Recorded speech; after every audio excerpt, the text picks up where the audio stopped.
Hi, I'm Patricia Marshall Harris, and welcome to Dishing with Patricia. As a food, nutrition, and healthy lifestyle consultant, I believe food is our medicine. As the host of Dishing with Patricia, I also believe in connecting with notable guests who would dish about themselves, local events, community topics, and of course, food. Welcome back to Dishing with Patricia. And my guest today is former City Council Person at Large, Helen Kim. Helen, welcome to Dishing with Patricia. I am excited to be here, Patricia. It's an honor. Thank you. I'm excited too. I had an opportunity to interview you and Jerry DiPiano and Bernice DePa from Ghana. Yes. It was an event that our foundation did, and you were gracious enough to come on and allow me to interview you along with those other women. So just for transparency's sake, this is not my first time meeting Helen, and I'm just happy that you decided to grace us with your presence today. So Helen, Thank you. Tell us about who you are. I am a longtime Philadelphian. I came here as a teenager, a daughter of immigrants in search of a home and family. And I found in Philadelphia the kind of fighting spirit that I wanted in my own children. I'm a former public school teacher. I raised 3 children. I became a community organizer, helped organize in many different communities that wanted to take a look at gentrification, affordability, building a city that was deserving of children and families especially. And I've mostly spent most of my life trying to help children and families become stronger, particularly when they're facing so much difficulty and challenges in their life. So longtime community organizer, and then in 2015 ran for city council to get this city's head on its shoulders and focused in the right direction, primarily looking at how young people live and how a city needs to grow. I see those two things as being inextricable from one another. Did you always know you wanted to go into politics? Absolutely not. I was sure that I didn't want to really actually go into politics. The thing though is that our lives are political, no matter what. If you're a woman, your life is political. Right. If you're an immigrant, your life is political. If you're a person of color, your life is inherently political. And I think what I learned was that helping people find strength within themselves, and then working for the things that make them the most whole. A good school, a neighborhood to be safe in, an affordable roof over your head, and an economic opportunity for ordinary people. Right. That ends up becoming a political mission here in this city where so many people are denied. And we built a big political movement that fought a state takeover of public schools, that worked hard to make sure that this city was responsive to affordable communities, and we can grow old here. And attract new people to come in. So this is basically, you feel it's your calling. I think it ended up becoming this thing that we ended up driving towards. I was pretty sure that there wasn't any office in the world that holds the kind of change I want to seek. Okay. So I'm not wedded to like a political office. I need to see dramatic change. Okay. So with that being said, you're going to run for mayor. I am running for mayor. Why do you think you should be running for mayor, and why do you feel as if you are a good candidate for that position? So I think right now Philadelphia needs a fighter, a proven fighter, to protect this city that we call home. Right. I think it needs somebody who is going to take a very complicated environment where the devastations of COVID, of an economic crisis, of a gun violence crisis, addiction crisis have like really eviscerated Philadelphia. And in the future, what's the kind of city that we want to build? And I am absolutely 100% clear that I am dedicated to addressing the gun violence and safety here on the ground right now. Okay. But I do not believe that we can run a city based on the worst thing that is happening to us. We need to build for the future, and that means real economic opportunity. That means homes that are available. And for me personally, I am deeply invested in local municipal politics. I actually think that there is an enormous amount of power there to imagine creative new policies, new economic opportunities that can't be seen at the federal or the state level right now. And so, I am not really even running for 2023. I'm running for 2033 and a vision of where the city needs to go. So housing is an issue Yes. in Philadelphia for Black and brown people. Absolutely. So what is your plan to help fix that? Yeah. So, one of the first things that I did when I came onto City Council was to take a look at how people live. And one of the things that's very clear in a city where 50% of individuals are renters is that we had a massive eviction crisis. Almost, we're the fourth highest evicting city in the country. We did 22,000 households. 75% involve a Black tenant, 70% involve a woman, 50% involve a caregiver. And what I knew was that none of this is by accident. Correct. Everything in the system was driving towards an eviction. Correct. With no off-ramps to it. So over a very short period of time, relatively short, I would say, we built the most successful eviction prevention program in the country. We created a tenant legal defense fund. We granted attorneys. We did a ton of research. We partnered up with, our on-the-ground advocates. And then we built, in COVID, what was called an eviction diversion program. Right. So we offered rent assistance, and we offered trained mediation with housing counselors. So this was very important too, to have housing counselors. And we slashed evictions by 2/3. Okay, that's very good, but why is there such a high eviction rate? I think everything was geared towards it. This is a city that accepts poverty. And in fact, we see an exploitation of it. It's not just that we're the poorest city in the country. We exploit poverty. We reinforce it through procedures and practices that are neglectful at the city level. We saw it continuously in our municipal courts, where we rubber stamp evictions that go through. We don't provide people with off-ramps. We can solve evictions with several $100s, to help pay for rent versus $40,000 to evict a family and put them in a shelter. We have burdened ourselves with poverty rather than finding real solutions to it. And it turns out that when we put a certain amount of money towards rent assistance, when we provide trained housing counselors, who, by the way, help not only with eviction prevention, but with mortgage and loan foreclosures, who can advise on housing issues, on sales and that kind of thing, deed theft and other kinds of tangled titles and other problems that we have traditionally had. We're investing in people's capacity, and that's how we slashed evictions by 2/3. And just to be clear, when we solve those problems, we fix things not just for ourselves, we fix it for the nation. 180 cities across 36 states now copy what we do here in the city of Philadelphia. And Joe Biden's administration, the White House, just introduced the National Renter Bill of Rights, and eviction diversion is a corner piece of that. If we solve big problems here in Philadelphia, we will be a model for the nation, and that's what we need to lean into. So we know that poverty is a big issue with Philadelphia. So how would you address the job issue? We are, as I said, one of the highest poverty cities, the poorest large city in the country. There are three things for me that especially are important for Philadelphians. One, I think we absolutely have to get hold of our education system and provide opportunities for young people as they exit out. We're not just talking about now, we're talking about a generation and creating a generation of young people who will help rebuild, restore, and re-energize Philadelphia. But two, I think, I'm very clear that I feel like, just as I felt like the eviction system was really rigged in favor of evictions, I feel like our economic system is rigged against Black and brown and immigrant people from getting real economic opportunity. That's why I've leaned so heavily into seeing our city government really work on behalf of individuals, making sure that we are using, for example, Black contractors as being prime contractors on investments, that we're not just flooding into the subprime market, that we're helping uplift businesses all across the city. We have an MWBE directory for a reason. Our city has to use it. We should be using it consistently and showing that and showcasing that if you're a Black-owned business in Philadelphia, you are getting city opportunities, city contracts, and we are holding ourselves accountable to that.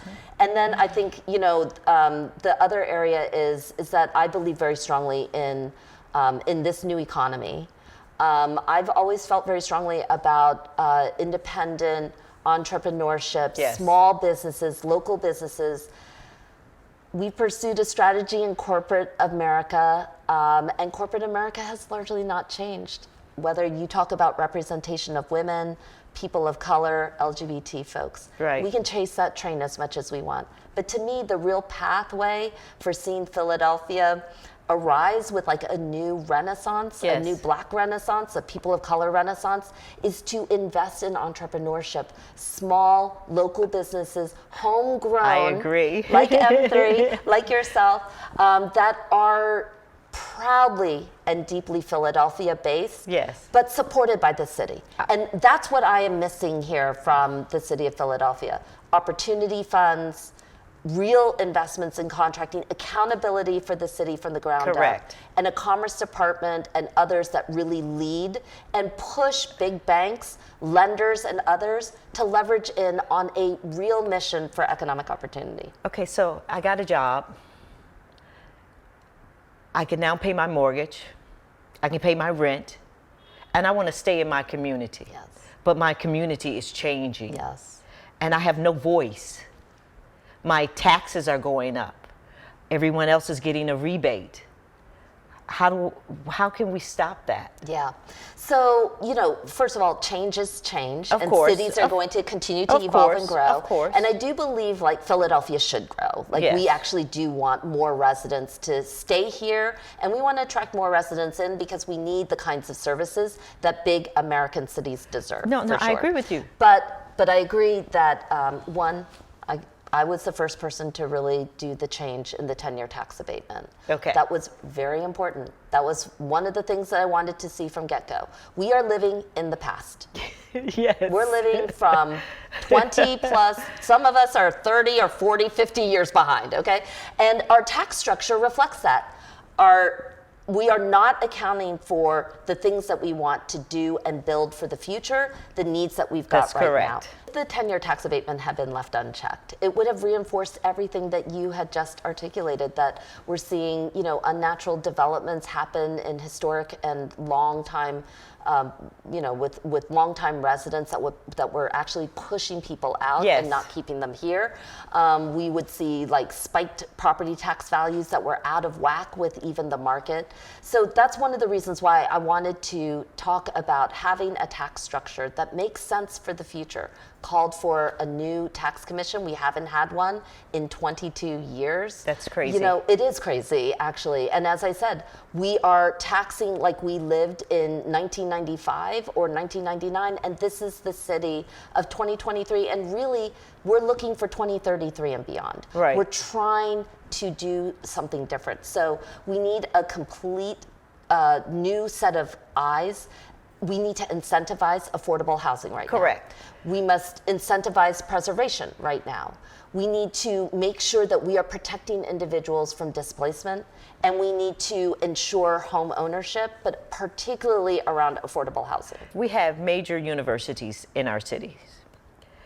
They're expanding in every neighborhood, but they're leaving the local people behind as they continue to expand. We know what West Philadelphia looks like. Now North Philadelphia is starting to look like that. Everywhere you see there's building this, but they're leaving the local residents behind. Development is important. Yes. And rebuilding is important, but it's also important to save our communities. How do you feel about these things that are just threatening the core of our communities, which also threatens some of the culture that comes with some of those communities? How do we raise our voices, quote unquote, for the underserved? Yes, absolutely. Well, first of all, I don't believe it's just about the underserved. I believe it's about the future of Philadelphia. And I, for one, do not evaluate development based on just skylines and, huge towers that can kiss the sky when you have so many people struggling at the community level. Philadelphia is often known as an eds and meds town, but if that's the case, we should not have the biggest educational and health disparities within our own borders. Correct. And I believe those educational and health institutions need to become real leaders in helping see that through, especially because these educational and health institutions, as you know, don't pay property taxes. And so when a larger and larger swath of our city is removed from the tax base, then those institutions need to lean in even more heavily to make sure that the health and well-being of our city is growing as their own work continues to grow. This is a symbiotic relationship. It is not one where one is predatory or exploitive. And I think that right now we need a stronger mission on education and health and well-being of our residents more than ever, and these institutions can and must be brought to the table. So how do you do that? Well, one, I think we set what the priorities are. When the number one killer of young people are guns, correct, then I need every single healthcare institution leaning in and treating gun violence in this city like it is a public health emergency and crisis that it is. And that means that we have to, I've been very clear, on day one, I will enact a state of emergency, hold all of our institutions, including non-city institutions, to the table to hold them accountable on several things. One, we definitely need to take illegal guns off the street, no question.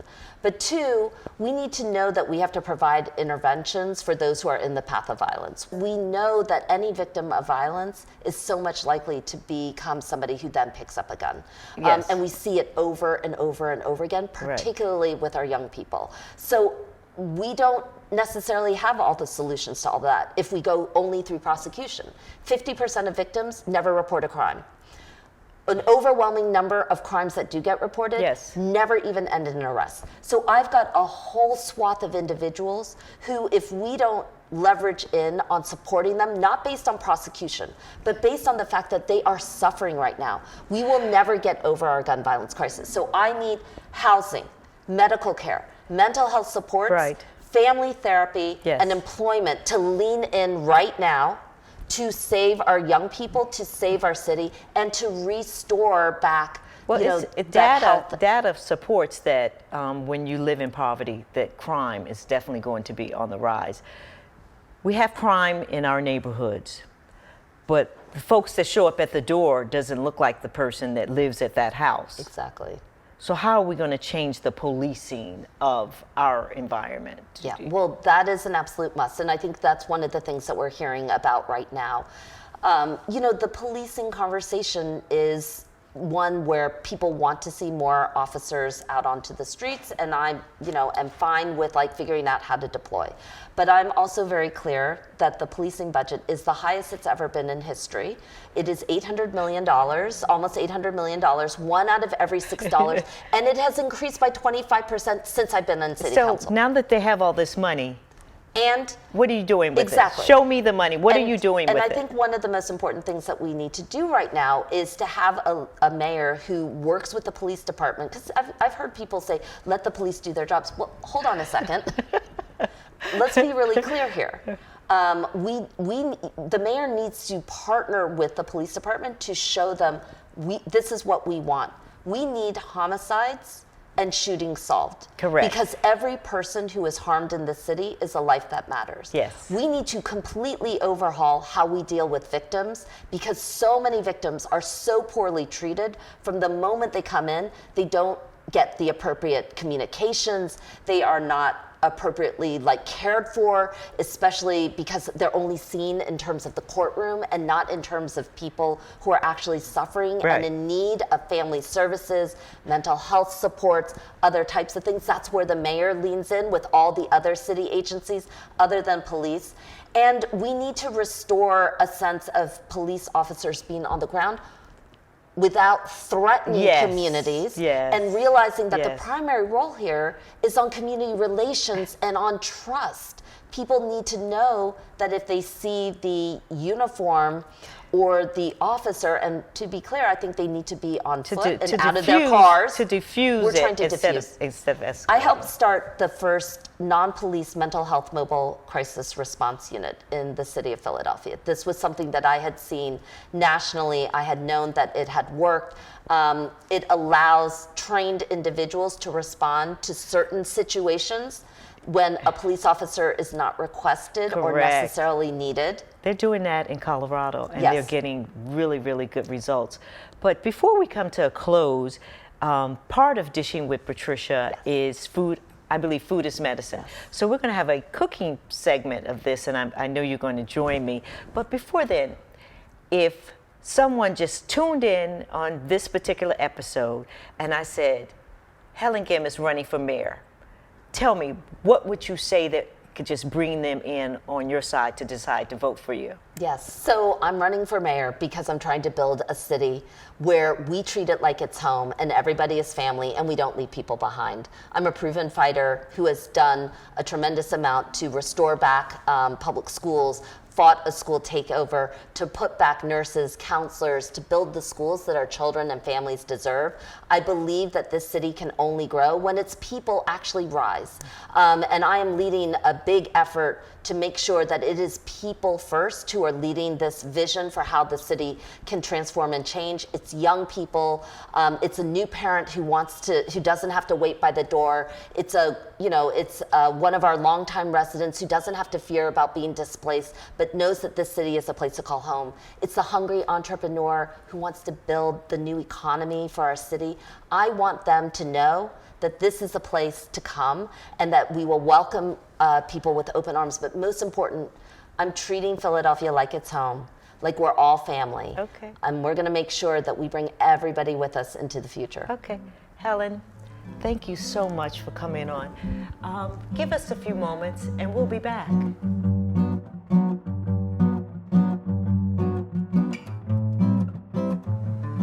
Welcome back to Dishing with Patricia. And as my guest is Helen Ginn. Helen is running for mayor of Philadelphia. Helen, welcome back. I'm so glad that you agreed to stay to the cooking part of Dishing with Patricia.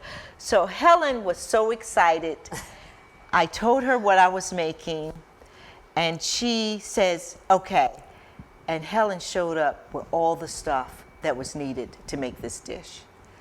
So Helen, tell us the history about this dish that we're going to make today. So first of all, this is my fantasy, Patricia. It's always been my fantasy to pretend that I can cook and be on a cooking show. We are going to be doing a traditional Korean dish called japchae.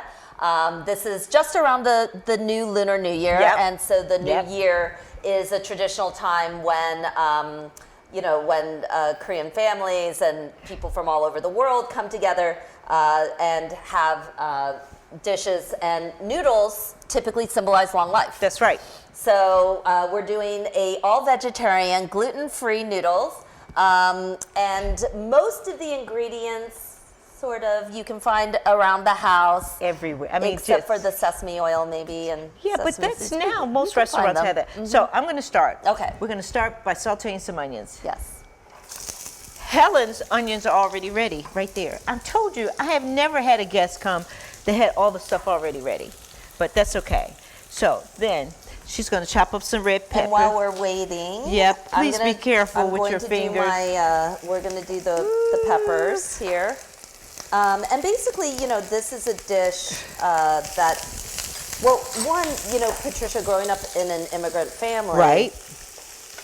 It wasn't common that you learn how to cook things. So what do you mean it wasn't common? You just got in the kitchen? I mean, my mom came here when she was in her early 20s, so she didn't. So where came here? She came to the U.S.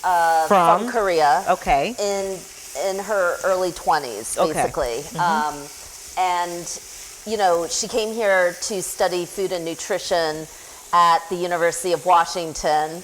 And then my dad heard that a new group of Korean women had just arrived. And so he got the car, a big blue car that he had worked very hard for hour after hour, and drove it up to impress whomever was going to be there. But my mom was the one that he was really interested in. So anyway, my mom came here, and our meals were a complete mishmash of random food that my mom desperately wanted to learn from Julia Child. So it was like poorly done casseroles and other things. And then of course the real dishes, which all of us ate, which was kimchi, fermented cabbage, noodles, we call them mandu, but basically like dumplings, and rice, and so our table just looked like a mess of random foods. Do you mind if I just grab these? Yes, Okay, absolutely. okay. Perfect. Thank you. You're welcome. Watch your fingers, watch your finger. And I should be watching my fingers while I keep putting my hand over there. And so I didn't really learn how to cook except when I had my own kids. And, you experiment a little bit as, when you're living on your own. Right. But when my kids were younger, they loved their Hangmonese cooking. And so it felt very important to do some traditions with the family and the kids and to learn how to do some traditional dishes. So this dish, is it typically eaten just during the holidays, or is this a staple? Well, I consider it laborious, so to me it is not a staple. I will go and buy it if I crave it. But this is easy. It's a lot of work, Patricia. No, I mean, this is easy. Okay. But yes. So now it's much more of a popular dish that my youngest daughter and I actually really enjoy doing together. She is an absolute expert on this. And put some more in here? our cooking teachers were Mang Chi, who is like a popular YouTuber and who has kind of made it available and easily accessible for people to learn how to cook. And my kids love a local chef named Chris Cho, who's been fantastic as well. Right. Let me give you in there. Thank you. Right. So it's typically, you just got over the new year. Do you make resolutions like we do typically from the U.S.? Do you make resolutions? No, I don't think that's a thing in your culture. Not so much. A lot of it is about honoring the ancestors. So we honor ancestors. Usually we have a photo display of individuals who have passed, and just honor them with memories. And then when we used to do it with our younger ones, they would bring food that we would make over to their grandparents, and then we would, they would do a traditional Korean greeting and then a bow, and then the parents kind of bless them with assorted gifts. Okay, now I have to tell you guys that we've been having green tea lemonade with mint and cucumber. So tell me, what do you think about this? It is absolutely delicious and refreshing, and I love it. Whenever I have guests on Dishing with Patricia, I try to do my homework, figure out some of the things that they're going to like, things that are in their culture. And I cannot believe that Helen came here and she had all her stuff. I mean, that is really, really sweet for you to have done that. But you're my guest, so I'm supposed to be doing this for you. But is that part of your culture, to take food wherever you go? I think so. I think it's a really wonderful part of, in Korea, one of the things that is really nice is that the families are so close together. They live very close together. And so people are always going from house to house. And a traditional Korean dinner has multiple small dishes and a couple of large soups and plates, but mostly everybody kind of cooks together, and it's a really wonderful, communal act, and we talk about stories and memories, and then everybody sits around a large table, and nobody has their own individual plate, everybody's always sharing. And that's wonderful. Yeah. So this is basically done. Yes. I want you to put your bowl over here and collectively put your things together. Yes. And mix all your stuff. Let me get the carrots. Let me put these carrots in here, and then I'm going to share with you a little bit of these carrots here, okay? Once I get them done. This recipe, I altered the recipe. It's going to be on classyessentialnutrition.com. All of my recipes you can find on my site. Helen, food is important to me. The colors have to be vibrant. give your family some things, nutrition. I mean, just who wants just a plain plate? I don't want a plain plate. I want some color. Exactly. I want some texture. I want some taste. And some spice, which is exactly what we get out of Korean food. Yes. This one is this can mostly be like a milder dish, so it's not usually that spicy. Right. But you know, the freshness of the ingredients, having all the vegetables kind of in place means a lot. Right. And then they're just small touches. So I'm making just a little bit of a topping from an egg omelet, just to add a little bit more color to the dish and make sure that. I like my vegetables more al dente. I'm going to let Helen do the honors of mixing together her dish while I over here complete mine. This is a mixture of carrots, red peppers, mushrooms, shiitake mushrooms, and a little bit of spinach, which Helen already has some in her dish. This dish can be served cold or hot, correct? Or room temperature? Yeah, room temperature mostly. So do you mind if I just push that and put that in there? That would be wonderful. Okay. So tell people what you have mixed inside of your dish already. Yes. So we've got traditional Korean buckwheat noodles. They're gluten-free. Seasoned with a little bit of sesame oil, soy sauce, and sugar. And then, you know, the dish can be as complicated or as easy as you want it to be. You know, I tend to think of japchae as really being about a lot of love. And so the more things that we put into it, the more love that kind of goes into it, because it's a lot of work, as I said before.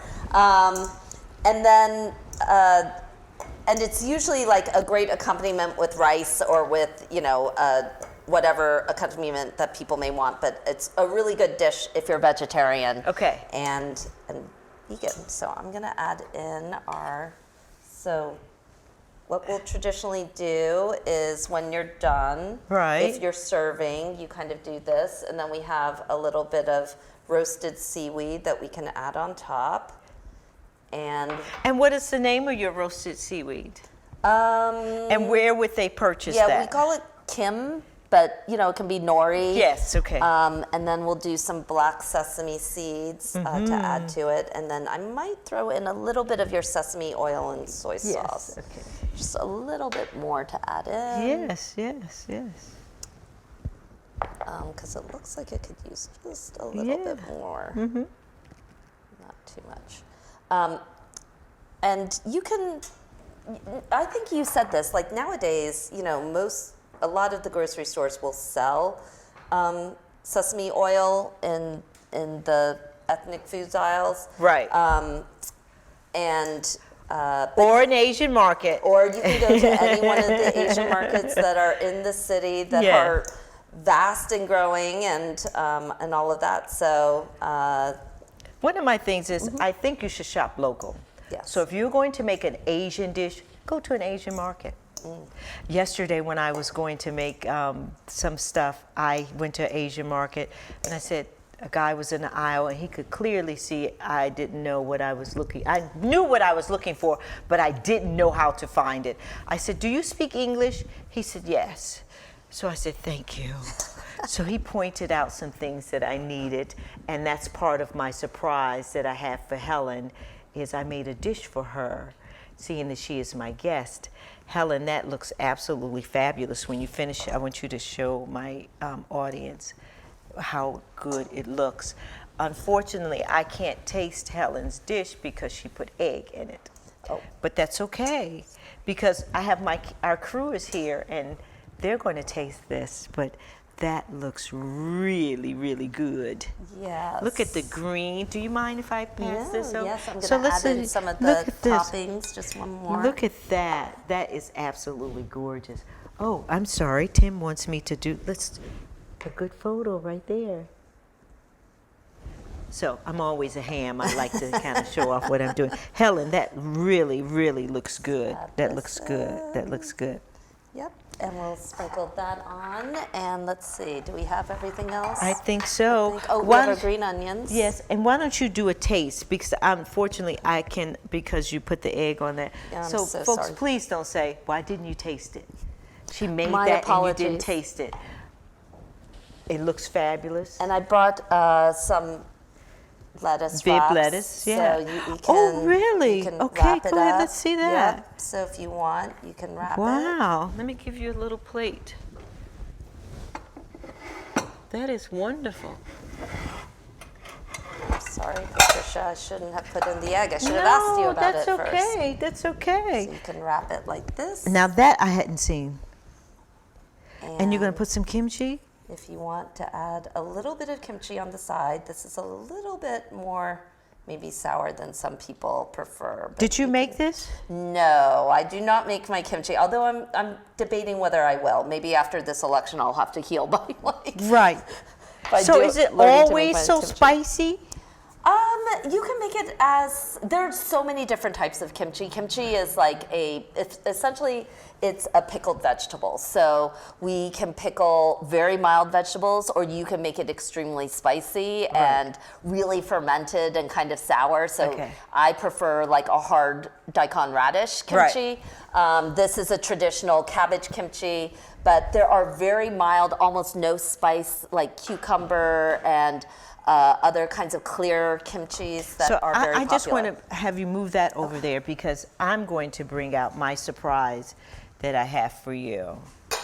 And Helen has a very busy schedule, so I want to bring out the surprise so she could see what I did for her. And then we'll come back after Helen is gone, and then I'll finish off my dish for my crew and for my audience. But first, I want to thank you, Helen, for agreeing to come on. And please, now, if someone wants to contribute to your campaign, tell them what they need to do. Yes, so you can go to helengim.com. That has our website, and /donate is where you can choose to donate if you're interested in the campaign. Please follow us on social media at Helen Ginn, PHL. And my hope is that for the next 3.5 months, you're going to see a real push for the city that we want. And I think that elections can change, and politics can change the tone of how people want to see things. And if we can't envision what we want to see, we can't get there. So I think that that's what this race is really going to be about. I forgot to ask, what about nutrition in our schools? We need to see our young people have access to healthy foods. One of the things that I fought for was to bring clean water into all of our public schools. Imagine that in 2023 being a mission, but that is a mission for us.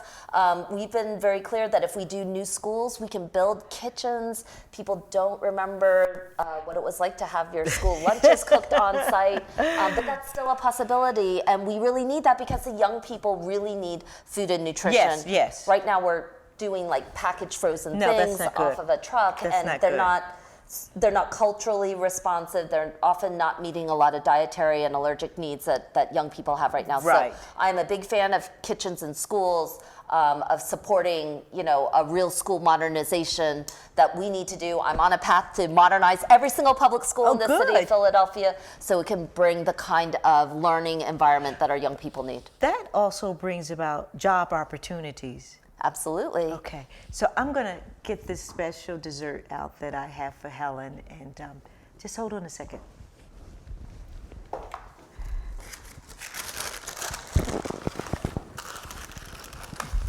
I'm so amazed that you made this, Patricia. It's incredible. This is this is my favorite dish, by the way. No. It is absolutely my favorite dish. Tell the folks what it's called and the history behind it and why it's so special. So this dish. It's called yakshik. It is a sticky rice dessert of sorts. So Korean food is not very sweet. Like, it's very unusual for Korean food to be very sweet. It's just very low sugar, all of that. But what we love is starchy foods.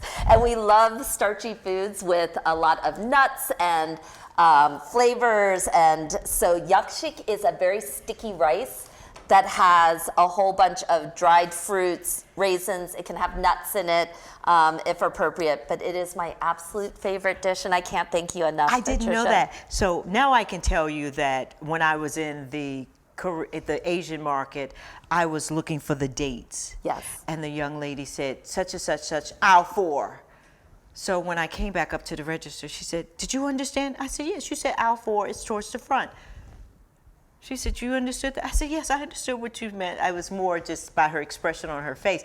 And then the glutinous rice. The only thing is if you are a diabetic, you need to be careful of this dish because it will spike your glycemic numbers. But come on and tell me what you think. I love it. And it has chestnuts and all the delicious things. This recipe will be on my website because I altered it just a little bit. It's so good. And it's my favorite because, like I said, it's all love in this dish. I had no idea. I just wanted to surprise you. Thank you for coming on to Dishing with Patricia and giving us an opportunity to hear what you had to say. And hopefully it will make a difference in your campaign, that you move forward. And we wish you well. Thank you so much, Patricia. And thank you, everybody. And, you know, it's an honor, really. It's been a privilege. And we look forward to what comes next.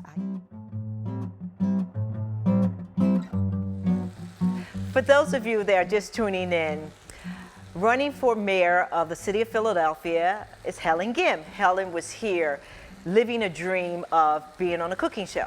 So the second segment of Dishing with Patricia involves a cooking segment. Helen came on and she displayed her wares. She came in with all of her prep. She brought her food with her. Can you believe that? I was so happy to accommodate her. So now I'm going to show you my vegan version of japchae. So let's get started. I've already sauteed all my vegetables, as you guys saw earlier. So now I'm going to mix mine with these Korean glass noodles. Look at the color. Look at the carrots, the spinach. This is going to be delish. I wish all of you were here to taste it. But you could, this is roasted tofu. Let me grab this. So I'm just going to mix this up. Mix this I need to get a stronger, just 1 second.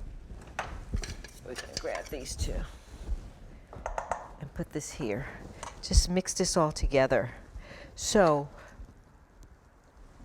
Helen was telling me all about this dish is a special dish. I'm like, this is easy to make. Tell me about, is there Korean soul food? She said, this would be considered Korean soul food. So I was glad to hear about that. So what I'm going to add now, toasted sesame oil. This is the soy sauce. And this is brown rice syrup. Just give it a little sweetness. I also included some spicy pepper when I was cooking the vegetables. I love just a little bit of heat with your spiciness. This is going to be so good. These are the kind of dishes that you could teach your children to learn how to cook with you in the kitchen. It's this very simple. Teach them how to measure. That helps them in their math. So I'm going to plate this. This is dry soy seaweed, nori. Some black sesame. And here are some scallions. Look at that. As I said a few minutes ago, all of these recipes can be found on classyandessentialnutrition.com. This is my green tea lemonade with mint and cucumber. Until next time, bye.